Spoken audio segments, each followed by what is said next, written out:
हर हर महादेव, ओम नमः शिवाय। देवों के देव भगवान महादेव आपकी जय हो। दोस्तों, भगवान शिव जी के आशीर्वाद से सावन का महीना बहुत अच्छा गुजरे और भोले की भक्ति में गुजरे। दोस्तों, सावन से पहले हर सुहागिन महिला यह 6 चीजें जरूर से जरूर खरीद लें। दोस्तों, उससे पहले आपको बता दें, सावन महीना कब से लगेगा और कब समाप्ति होगी और कितने सोमवार इस सावन महीने में पड़ रहे हैं। दोस्तों, आपको बता दें, इस बार सावन का महीना 22 जुलाई 2024 सोमवार के दिन पड़ने जा रहा है। सावन की समाप्ति होगी 19 अगस्त सोमवार के दिन और सावन के आखिरी सोमवार के दिन ही, यानी 19 अगस्त सोमवार के दिन ही रक्षाबंधन का त्योहार भी मनाया जाएगा। दोस्तों, अब जानते हैं सावन के इस पवित्र महीने में कितने सोमवार पड़ेंगे और आपको कितने व्रत रखने हैं। आइए जानते हैं। सावन मास का पहला दिन 22 जुलाई दिन सोमवार है। पहले ही दिन सावन में सोमवार पड़ने से 4 चांद लग गए हैं। सावन का दूसरा सोमवार व्रत 29 जुलाई दिन सोमवार है। तीसरा सोमवार व्रत 5 अगस्त। सावन का पवित्र चौथा व्रत 12 अगस्त के दिन पड़ेगा और 19 अगस्त को 5वां सोमवार है। दोस्तों, ऐसे में कुल मिलाकर 5 सोमवार पड़ेंगे और अंत में 19 अगस्त यानी सोमवार के दिन सावन समाप्त हो जाएंगे। दोस्तों, सावन का महीना देवों के देव महादेव का अति प्रिय महीना है। कहते हैं कि अगर आप पूरे साल भोलेनाथ को प्रसन्न नहीं कर पाते हैं तो सिर्फ और सिर्फ सावन के महीने में भोलेनाथ जी को आप एक लौटा जल चढ़ा के भी प्रसन्न कर सकते हैं। आपके जीवन में चाहे किसी भी तरह की समस्याएं क्यों ना हो, महादेव को प्रसन्न करने से आपके जीवन से सारी तकलीफ, सारी परेशानियां जड़ से खत्म हो जाती हैं। सावन के महीने में महादेव बहुत ही जल्द प्रसन्न होते हैं। कहते हैं सावन के महीने में महादेव को प्रसन्न करना बहुत ही आसान हो जाता है। सावन सोमवार व्रत में शिवलिंग पर क्या चढ़ाने से महादेव प्रसन्न होते हैं, किन किन चीजों को सावन में चढ़ाना चाहिए। तो देखिए, सावन का जो महीना होता है वह पूरे 1 महीने का होता है और इस बार का जो सावन है वह पूरे 31 दिनों का है। और सबसे अच्छी बात यह है कि सावन के सोमवार व्रत के दिन ही सावन की पहली शुरुआत है, तो बहुत ही ज्यादा शुभ सहयोग है।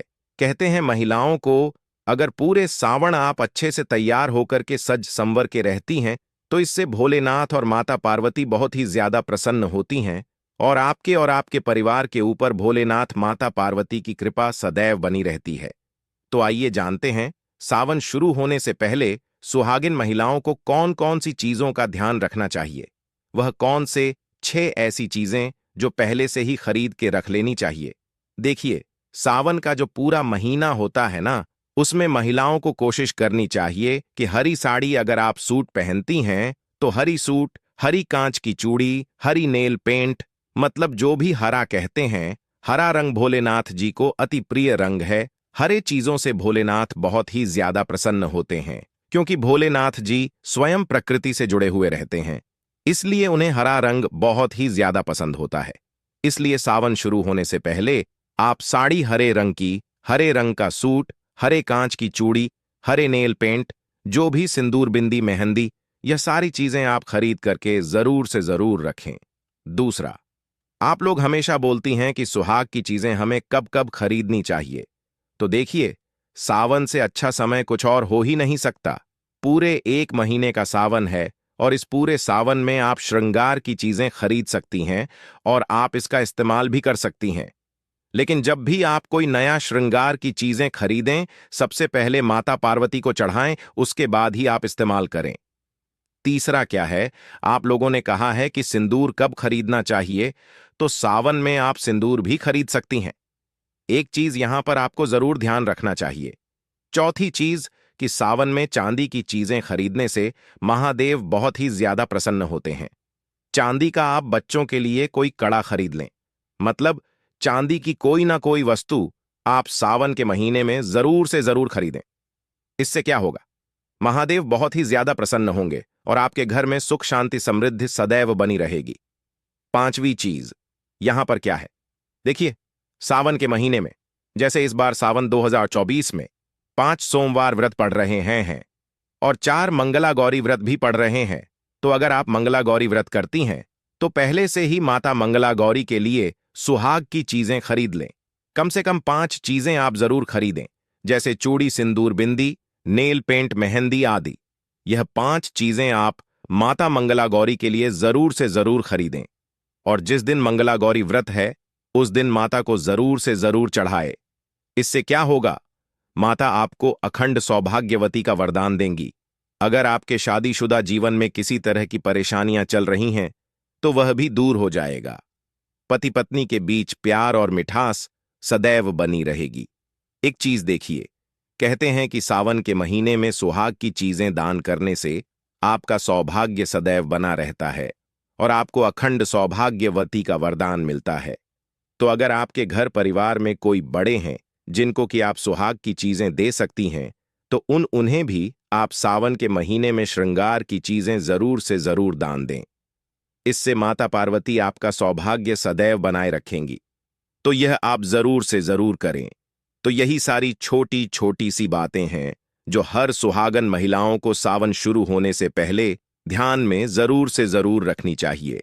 आज हम आपको बताएंगे कि कौन से ऐसे काम है जो सुहागिन महिलाओं को सावन के महीने में करने से बचना चाहिए। दोस्तों, सावन के महीने में दिन के समय नहीं सोना चाहिए। दोस्तों, सावन सोमवार के व्रत में सुहागिन महिलाओं को किसी भी प्रकार का तेल नहीं लगना चाहिए तथा जो भी सुहागिन महिलाएं व्रत रखती हैं या जो सुहागिन महिलाएं व्रत नहीं रखती हैं उनको भी मांसाहारी भोजन नहीं करना चाहिए तथा किसी व्यक्ति का अपमान तथा अनादर नहीं करना चाहिए। मित्रों, हम बात करते हैं कि मासिक धर्म के दौरान क्या महिलाएं सावन में पूजा कर सकती हैं या नहीं कर सकती हैं। दोस्तों, कई महिलाओं का यह प्रश्न आता है कि मैं मासिक धर्म के दौरान महादेव जी के मंदिर में जा सकती हूं या नहीं जा सकती। वैसे तो दोस्तों, पीरियड्स के दिनों में महिलाओं को मंदिर जाने की मनाही होती है। हिंदू मान्यता के अनुसार इस दौरान महिलाएं अशुद्ध होती हैं। वैसे यदि हम ज्योतिष की माने तो आमतौर पर पीरियड समाप्त होने के बाद 5वें दिन आप मंदिर में प्रवेश कर सकती हैं। शास्त्रों के अनुसार पीरियड समाप्त होने के बाद का 5वां दिन शुद्धिकरण के लिए सबसे अच्छा माना जाता है। इसलिए ही इसी दिन पूजा करने और मंदिर जाने की सलाह दी जाती है। अब बात करते हैं कि मासिक धर्म के दौरान सुहागिन महिलाएं बाल को धो सकती हैं या नहीं धो सकती। बहुत सारी महिलाओं के यही प्रश्न रहते हैं कि हम मासिक धर्म के दौरान बाल को धो सकती हैं कि नहीं धो सकती हैं। तो दोस्तों, ज्योतिष शास्त्र के मुताबिक अगर आपके पीरियड्स 3 दिन चलते हैं तो आपको चौथे दिन बाल धो लेने चाहिए, यानी मासिक धर्म खत्म होने के अगले दिन ही बाल धोना सही होता है। जो महिलाएं मासिक धर्म के दौरान बाल धोती हैं तो ऐसा करना गलत माना जाता है। दोस्तों, वीडियो में आगे बढ़ने से पहले आपसे निवेदन है कि कमेंट बॉक्स में ओम नमः शिवाय और माता पार्वती का नाम लिखना ना भूल तथा वीडियो को लाइक जरूर करे। हम बात करने वाले हैं कि सावन महीने में सुहागिन महिलाओं को यह काम जरूर करना चाहिए जिससे उनके परिवार में सुख समृद्धि बनी रहती है तथा पति की लंबी आयु में वृद्धि होती है। दोस्तों, आज हम आपको बताएंगे कि इस सावन के महीने में विशेष तौर से सुहागिन महिलाएं कुछ ऐसे कार्य करें इससे उनके घर परिवार के अंदर खुशियां देखने को मिले और उनकी गृहस्थी बहुत अच्छे से चले। सुहागिन महिलाओं को सावन के महीने विशेष के अंदर कुछ ऐसे कार्य जरूर करने चाहिए जिससे उनके जीवन में सफलता प्राप्त हो और उनकी घर गृहस्थी बहुत ही अच्छे तरीके से चले। तो दोस्तों, बात करते हैं ऐसे कौन से कार्य हैं इस सुहागिन की महिलाओं को विशेष तौर से सावन के महीने के अंदर करने चाहिए। दोस्तों, सबसे पहला कार्य है कि सुहागिन महिलाएं जब भी आप सोमवार का व्रत रखती हैं और सावन के सोमवार भोलेनाथ को जल अर्पित करती हैं, सुहागिन महिलाएं बाल जरूर धोएं। दोस्तों, सुहागिन महिलाएं बिना बाल धोए सोमवार का व्रत नहीं रखें तो उन्हें उनका फल या जो भी विश है उसे भगवान भोलेनाथ पूरा कर देते हैं। और दोस्तों, कहा जाता है कि पूरे सावन के महीने के अंदर महादेव सुबह के समय इस धरती पर माता गौरी के साथ भ्रमण करने के निकलते हैं। तो सावन के महीने में दोस्तों, सुहागिन महिलाओं को विशेष तौर से यह ध्यान रखना चाहिए कि सुबह जल्दी उठकर ब्रह्म मुहूर्त में उठकर स्नान कर लें और घर की साफ सफाई का विशेष तौर से ध्यान रखें। अगर आप अपने घर की साफ सफाई का ध्यान नहीं रखेंगे तो हो सकता है कि महादेव आपके घर के अंदर प्रवेश नहीं करें या महादेव की जो आपने भक्ति की है उसका खुश होकर परिणाम आपको नहीं मिले। इसीलिए आपको सावन के पवित्र महीने के अंदर अपने घर की साफ सफाई का विशेष तौर से ध्यान रखना चाहिए। इसी के साथ दोस्तों, सुहागिन महिलाएं जो 16 सोमवार का व्रत रखती हैं, आपको यह जरूर ध्यान रखना चाहिए कि आपको इस सावन के महीने के पहले ही सोमवार या फिर किसी भी अंतिम सोमवार से ही आप इन्हें व्रत का पारण लें और व्रत करने का सौभाग्य लें, तो निश्चित तौर से आपके इस जीवन के अंदर सुख आने लगता है और आपके वैवाहिक जीवन बहुत ही अच्छा चलता है। कुछ कुंवारी कन्याएं भी 16 सोमवार का व्रत इसीलिए रखती हैं ताकि उनको एक योग्य और गुणी व्यक्ति, उनके जीवन साथी की प्राप्ति हो। तो सुहागिन महिलाओं को भी, कुंवारी लड़कियों को भी आपको यह व्रत 16 सोमवार से करना चाहिए, जो कि सावन की शुरुआत से ही करना चाहिए, ताकि भगवान भोलेनाथ की भक्ति का आपको जीवन के अंदर मौका देखने को मिले। दोस्तों, इसी तरह अगली बात करें तो सुहागिन महिलाओं को सुहाग की वस्तु विशेष सावन के महीने के अंदर जरूर पहननी चाहिए। 16 श्रृंगार कीजिए और साथ साथ सुहागिन महिलाओं से निवेदन है, आज की फैशन के द्वार के अंदर कोई महिलाएं मांग धारण नहीं करती हैं। अपने आप को इस सावन के 16 सोमवार के दिनों में मांग जरूर भरनी चाहिए। और हिंदू धर्म वाले शादी शुदा महिलाएं शिव मंदिर जाते समय साड़ी जरूर पहनकर जाएं। सुहागिन महिलाएं मंगला गौरी का व्रत रखती हैं, 16 सोमवार का व्रत रखती है, एकादशी का व्रत रखेंगी। सावन के महीने के अंदर पड़ने वाली उनसे निवेदन है कि पूरी तरह से सुहागिन वस्तुओं का धारण करके उसके बाद आप व्रत करेंगे तो मंगला गौरी की आपके जीवन भोलेनाथ तथा माता पार्वती कृपा देखने को मिलेगी और आप जैसा चाहेंगे वैसा आपका कार्य बन जाएगा। वह सुहागिन महिलाओं को इसका विशेष प्रभाव देखने को मिलता है।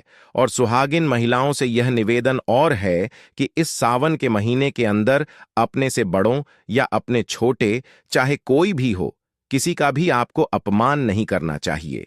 अगर सावन के महीने के दौरान आप किसी का भी अपमान करते हैं तो आपको अपने जीवन के अंदर कभी भी खुशियां देखने को नहीं मिलती हैं। सावन के महीने में आप अपने पति का सम्मान करें और जितना हो सके लड़ाई झगड़े से आपको बचना चाहिए।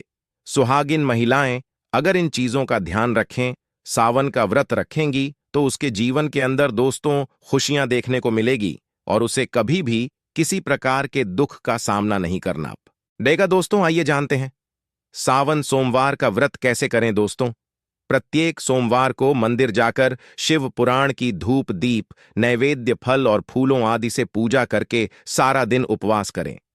शिवलिंग पर बेलपत्र चढ़ाकर उनका दूध से अभिषेक करें। शाम को मीठे भोजन करें। अगले दिन भगवान शिव के पूजन के पश्चात यथाशक्ति दान आदि देकर ही व्रत का पारण करें। अपने किए गए संकल्प के अनुसार व्रत करके उनका विधिवत उद्यापन किया जाना चाहिए। जो लोग सच्चे भाव एवं नियम से भोलेनाथ की पूजा स्तुति करते हैं, वह मनवांछित फल प्राप्त करते हैं। इन व्रतों में सफेद वस्त्र धारण करके सफेद चंदन का तिलक लगाकर ही पूजन करना चाहिए। दोस्तों, सावन का महीना बड़ा ही पवित्र महीना माना गया है, इसीलिए यह 5 चीजें भगवान शंकर के पास कभी ना रखें। तो चलिए जानते हैं उन 5 चीजों के बारे में।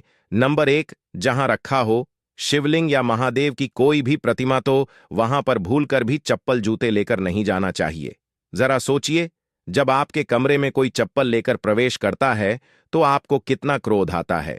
इसी कारण शिव जी भी आपसे नाराज हो जाते हैं और आपको मिलने वाला फल नष्ट हो जाता है। ऐसे में मंदिर में नंगे पांव ही प्रवेश करना चाहिए, क्योंकि चमड़े की चप्पल हमेशा अशुद्ध रहती है। इससे देव शक्ति नाराज होती है। नंबर 2, अक्सर महिलाओं को मासिक धर्म आ जाता है और वह बिना किसी को बताए पूजा पाठ कर लेती है, जो कि शास्त्रों में वर्जित माना गया है। इस समय महिलाओं को जानकर भी अनजान नहीं बनना चाहिए। अगर आपको मासिक पीड़ा है तो घर के बने मंदिर में या बाहर बने मंदिर में कभी प्रवेश नहीं करना चाहिए। इससे देव शक्तियां नाराज होकर आपसे क्रोधित हो सकती हैं। ऐसे समय में शिवलिंग को छूना घोर पाप के बराबर माना गया है। जरा सोचिए, ऐसी अवस्था में जब महिला को बुरा लगता है तो ईश्वर को कितना बुरा लगेगा। इसीलिए महिलाओं को ऐसी अवस्था में मंदिर यात्रा, घर में पूजा पाठ, भगवान की प्रतिमा को छूना या तुलसी में पानी भी नहीं डालना चाहिए। तुलसी का पौधा भी सूख जाता है। जब देव शक्तियां नाराज होती हैं तो लाजमी है कि घर में कंगाली और गरीबी, लड़ाई झगड़े होने लगते हैं। ऐसा कभी मत करना। नंबर 3, शास्त्रों में बताया गया है कि जहां शिवलिंग होता है वहां पर सभी शक्तियां सक्रिय रहती हैं। अगर घर में होता है शिवलिंग तो वह व्यक्ति महादेव की कृपा सदैव पा लेता है।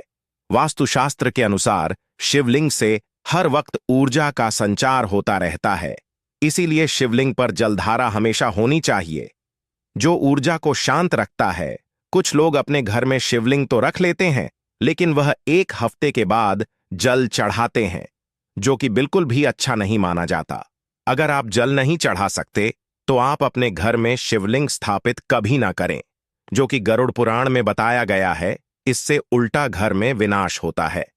नंबर 4, शास्त्रों में बताया गया है कि तुलसी और भोलेनाथ का बैर माना गया है। इसी कारण तुलसी में शिवलिंग और गणेश की प्रतिमा को नहीं रखा जाता। कई लोग जाने अनजाने में शिवलिंग को तुलसी में रख देते हैं और घर में परेशानियां आना शुरू हो जाती हैं। इससे महाशक्तियां क्रोधित हो जाती हैं। शिवलिंग पर तुलसी भी नहीं चढ़ना चाह तुलसी में, और शिवलिंग में कुछ दूरी होनी चाहिए। नंबर 5, घर का मंदिर या बाहर का मंदिर, किसी भी मंदिर में ऐसे व्यक्ति को प्रवेश नहीं करना चाहिए जिसने स्त्री प्रसंग अर्थात संभोग किया हो या उसने मांस खाया हो। अगर आप शारीरिक रूप से गंदे हैं तो मंदिर के आसपास भी नहीं जाना चाहिए। घर के बने मंदिर में कोई कपड़ा आदि डाल देना चाहिए। जरा आप ही सोचिए, क्या आप मांस खाकर या स्त्री के साथ शारीरिक संबंध बनाकर भगवान के पास जाएंगे, और क्या वह आपसे प्रसन्न होंगे? बिल्कुल भी नहीं। वह आपसे क्रोधित हो सकते हैं और आपसे नाराज हो जाएंगे। शास्त्रों में इसे घोर पाप माना गया है। इससे व्यक्ति नरक में जाता है। ऐसा दुष्ट स्वभाव मनुष्य की बर्बादी का कारण माना गया है। ऐसा न करें। ईश्वर के सामने हमेशा नहा धोकर मन पवित्र लेकर ही जाना चाहिए। इससे सभी शक्तियां आपसे प्रसन्न रहती हैं। दोस्तों, सावन के महीने में भगवान शिव को ऐसे बेलपत्र कभी मत चढ़ना, बहुत ही अशुभ माना जाता है। दोस्तों, पौराणिक मान्यताओं के अनुसार बेलपत्र चढ़ाने से शिव जी का मस्तक शीतल रहता है। बेलपत्र से भगवान भोलेनाथ की पूजा करने से दरिद्रता दूर होती है और व्यक्ति सौभाग्यशाली बनता है। इससे माता पार्वती जी भी प्रसन्न होते हैं, क्योंकि वे शिव की पत्नी शिव शक्ति हैं और इस बात को शायद ही कोई जानता हो। दोस्तों, पहले आप यह जानें कि बेलपत्र का उपयोग और इसके लाभ कैसे मिलते हैं। नंबर 1, तीनों लोकों में जितने तीर्थ स्थल प्रसिद्ध हैं वे सभी तीर्थ स्थल बेलपत्र के मूल भाग में स्थित माने जाते हैं। इस बात को शायद ही कोई जानता हो। नंबर 2, यदि बेल का वृक्ष घर के बीचों बीच या पूर्व दिशा में लगा हो तो घर में धन धान्य की कोई भी कमी नहीं रहती और परिजन खुशहाल रहते हैं।